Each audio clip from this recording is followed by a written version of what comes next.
Welcome to the Next Level Facebook Ads Podcast with Phil Graham. We help you master Facebook ads and give you an unfair advantage over your competition. Are you ready? Let's go. What's up, podcast family? Welcome to the Next Level Facebook Ads Podcast, episode 428. I'm Phil Graham. This is July 22nd, 2025. I'm so glad you're here because today I'm going to be talking about why I ignore many of Meta's best practices when it comes to ads, and I'm going to share what I do instead. So with Facebook and Instagram ads, there's lots of so-called best practices out there that people believe, but the crazy thing is many of these things might actually be killing your ad performance. They might actually be costing you potentially a lot of time and or money.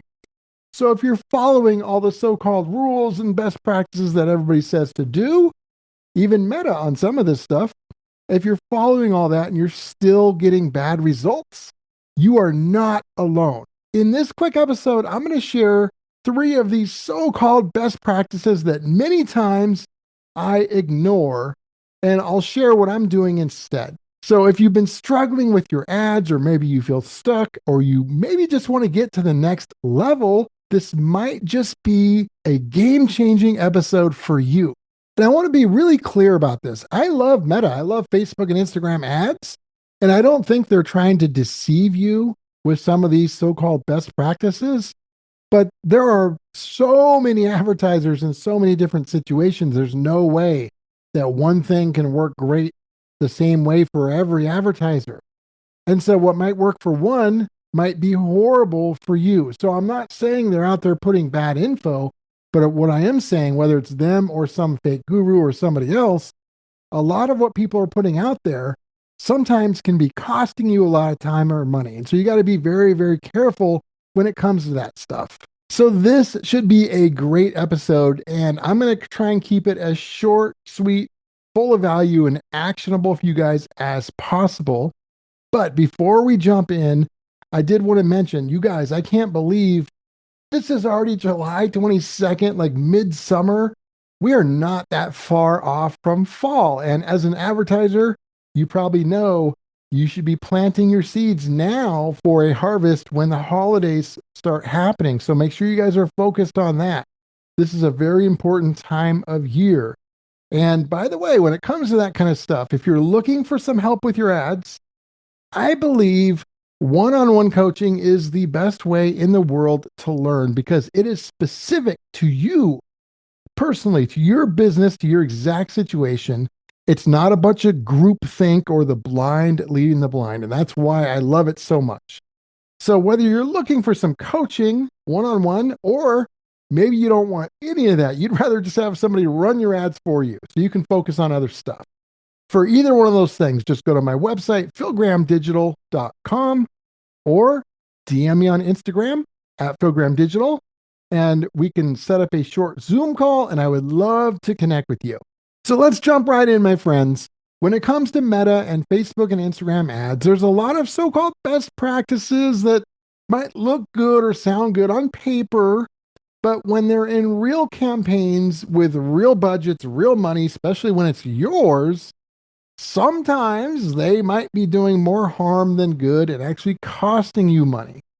So we're going to talk about 3 specific tactics that many times I ignore and what I do instead. But I want to be very clear about this. Obviously, when it comes to ads, when it comes to marketing, there's no get rich quick. There's no guarantees. You've got to test this stuff and use data to make smart decisions. And that's how I've learned and become highly skilled, is from doing that for many years. So make sure you're really paying attention to the data. So let's jump right in and talk about so-called best practice number 1. I see this talked about probably more than anything else, and that is the best practice of just broad targeting with Advantage Plus and pretty much doing nothing else. You just use Advantage Plus, you give it tons of creatives to work with, and just let it do its thing. Let the machine learning go, It's easy to manage, and you're literally putting your life and your business into the algorithm's hands and just hoping for the best. Well, the sad thing is, my friends, I've seen so many advertisers and campaigns like this that have failed. And here's the problem. Now, let me start off by saying I like Advantage Plus. I'm not saying not to use it. In fact, I use it a ton, but many times I'm not only using Advantage Plus and not other things because many times other things outperform it by a huge margin. So I'm not saying I don't like Advantage Plus. What I'm saying is for many advertisers, that by itself, right now, this exact time that we're in is probably a huge mistake and it could be costing you a lot of time or money or both. The reason why I don't just do Advantage Plus by itself is that you don't have much control. And I've seen Meta spend budget so fast, and a lot of times it's going in the wrong direction with high costs, and it's not doing you any good.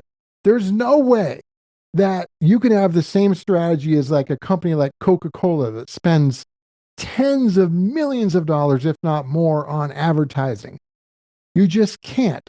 I would actually argue that Coke shouldn't be doing this either, but you have to really look at this stuff as, how it's going to work for your business. These can be very expensive lessons.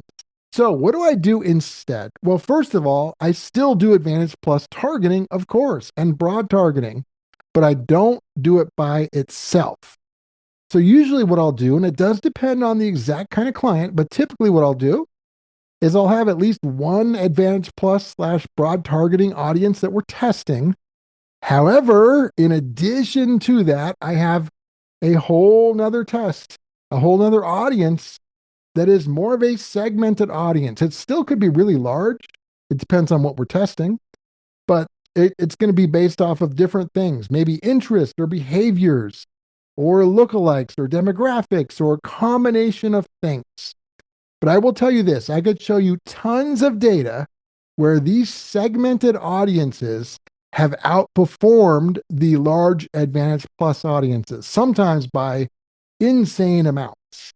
And that is a game changer in a lot of cases. So here's the thing. One thing doesn't always work. Like Advantage Plus doesn't always work. Segmented audiences don't always work. You can't say that one is the best and you shouldn't do the other. What you should be doing instead of just doing one and that's it is you should be testing both. And then obviously with both, you're going to be testing different creatives and ad angles and stuff like that. But I would be using Advantage Plus very carefully because you can burn through money so fast. Make sure you're also testing segmented audiences. And for some of you guys, they may greatly outperform the Advantage Plus. But again, look at your data. Every situation is unique and different. But I will say, sometimes segmented audiences absolutely crush it. Best practice number 2 is Meta's campaign budgets. Oh my goodness. I have seen this just as much as I've seen the first one as well, where Meta just says, hey, set the budget at the campaign level, put a bunch of stuff in there, put plenty of, put tons of ad sets in there, tons of ads, and we'll just manage it and spread it across however we see fit. Just trust the machine. Here's the problem. I could show you so much data. I mean, reams of data where I will look at ad accounts in all kinds of different industries. And I'll see, for example, Meta spending 80% of the budget on an ad that costs 5 times more per customer to get than some of their other ads. It's insane. You would never do that. Sometimes they're allocating way more budget to low performing ads just based off of the impressions or other things. And you're losing control of your testing. So for example, let's say you've got $100 a day budget and you've got 10 different ads in there. And let's say one of the 10 ads is spending $80 a day just because Meta thinks that's best. Many times they're wrong, by the way, but let's say they think it's best. So you got one spending $80 a day and the other 9 are sharing $20 a day. Well, first of all, one of those 9 might actually be your best ad and have the lowest cost per result, but it's still not getting hardly any budget. Second of all, you're never going to know if any of those are good because those 9 are going to get so little budget compared to the $80 a day that one is getting. You've just got a cluster, you know what. You're never going to know what's good. It'll take forever and probably never. And that is a good way to lose when it comes to your ads. So what do I do instead? Typically, when I'm running ads, and there are situations where I might let Meta run with it for a little bit, but many times, most really, I'm controlling the budget personally. I'm the one saying, I want this budget for this ad set, for this ad, etc. And you can do that various ways. You could still do a campaign budget. And if you've got multiple ad sets, each ad set could have a minimum budget or maximum, so you can do that. Or you can set budgets at the ad set level. And then typically, I'm going to give each ad its own budget because if we're going to run 10 ads, we need to compare them head to head. It doesn't do us any good if one ad has 10,000 impressions and one ad has 25. You can't compare those two. Why run 10 ads if it's going to be like that? But if they got a similar budget, then they're all going to have similar impressions. You can compare and contrast so much better and make decisions based off of data. So I don't let Meta just automatically crown a winner based off of garbage early data that happens quite often. I control it myself, and I believe that's part of our secret sauce. And then we've got best practice number 3. Ah, yes, the set it and forget it best practice. So a lot of people say, just don't touch your campaigns, let it run, let the algorithm learn, let it run forever. Just ignore it. Now, this is not as common, although I still see a lot of people talking about this and doing it. I would actually argue that more people turn their stuff off way too soon than this one. But I haven't really talked about this one that much, so I figured this would be a good one to be in here for number 3. So here's the thing. You should let it run long enough for you to have an idea of whether it's working or not. And so for me, it varies what that is based off of budget and audience size and stuff like that. But if I had to just give you a general number, I might say 500 clicks or more to the website or landing page, maybe 1,000. Beyond that, it may be letting it run too long if the performance is horrible. There are reasons why I might let it run longer. I'd have to be inside the ad account to specifically show you what that is. But a lot of times, you don't want to just ignore it. Again, you're not Coca-Cola. You don't have unlimited budget. You got to be smart about this stuff. So don't turn it off too soon, but don't let it run too long. You need to really look at your data. So here's what I do instead. Number 1, I set a minimum that I'm going to let it run. Now, this is where that skill and experience comes in because the minimum I set is based off of tons of factors. I wouldn't be able to tell you what it is unless I was working with you personally.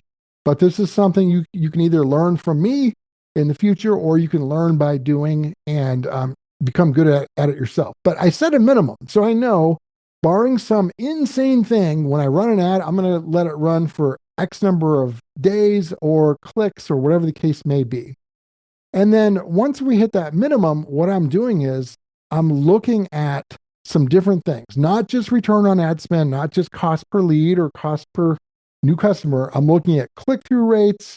I'm looking at comments. I'm looking at cost per click, CPMs, and things like that. So these are things that I'll be doing to determine whether I should let it keep running or not, or should I make changes. But I'm not just going to let it keep running forever and do nothing unless, again, there are exceptions. There are reasons why I might do that in certain situations. But for a lot of you guys, that's probably going to be a mistake. But again, let me be clear. Don't just run it for a day or two and turn it off either, because that's like the opposite. And that's bad too. You got to hit that sweet spot in the middle. But don't just set it and forget it and never touch it. You got to know what you're doing. Don't just trust the algorithm because it's probably not going to do good for you in most cases. So, to kind of summarize it, following rules and so called best practices can be okay. It depends who's saying what a best practice is, for one thing. But beyond following them, just blindly trusting them, especially with your money, that is dangerous. So, I encourage you guys to really focus and run ads in a smart way and use your data. Test and use data to make decisions. And don't just fall into this trap of thinking these so-called best practices are the best for you, because there's a good chance they might not be. And I kind of want to close by saying that I'm not saying that these best practices are not best practices. I'm just saying that they may not be for every advertiser. And there's a lot of advertisers that do them and might be failing. And that's why you should be looking at other ways of doing things, because I know that in some situations, in a lot of situations, some of these other ways can have a different effect.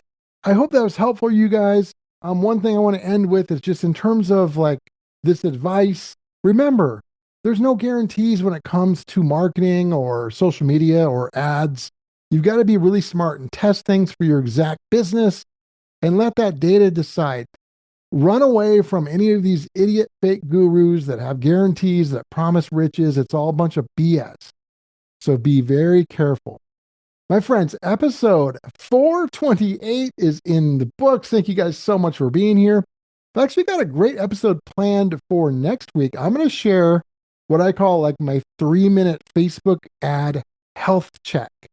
So make sure you guys check that out next week. But until then, have a great week. If you want to get in touch, philgrahamdigital.com is the website, or DM me on Instagram at philgrahamdigital, and I'll talk to you on next week's episode. Peace out. Thanks for listening to the Next Level Facebook Ads Podcast. Please remember to subscribe and share this with all your friends. For show notes, more tips, and to learn more about Phil, please visit philgrahamdigital.com/podcast.